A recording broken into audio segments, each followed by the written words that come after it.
Memutuskan melunasi utang kredit kepemilikan rumah atau KPR di saat tak ada pekerjaan, artis Andara Early akui kini mendapatkan uang dari berjualan makanan di kantin sekolah dan sopir antar jemput anak-anak.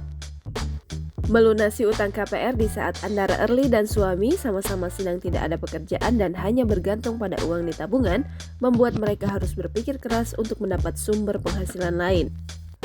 Sampai akhirnya muncul ide berjualan makanan yang dititipkan ke kantin sekolah anak Andara Early. Bukan itu saja, ide lain muncul untuk jadi sopir antar jemput anak sekolah ketika Early melihat anak kecil yang harus memesan ojek online.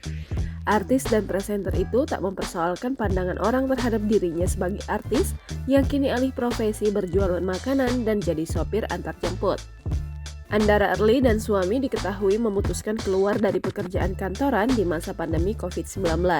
Keduanya berhenti dari pekerjaan setelah merasa jam kerja selama menjalani WFH mulai tak sehat. Awalnya, mereka yakin akan mendapat pekerjaan baru karena biasanya dalam hitungan bulan sangat mudah mendapatkan pekerjaan. Tapi keyakinan itu hilang setelah mereka menyadari pandemi COVID-19 ternyata juga mengubah kebiasaan perusahaan.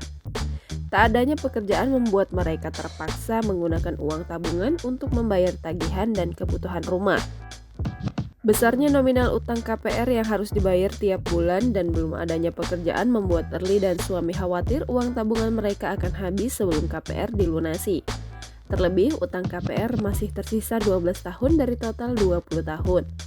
Mereka juga akhirnya menyadari selama 8 tahun mencicil KPR, jumlah pokok utang KPR belum banyak berkurang. Jangan lupa subscribe, share, komen, dan like ya!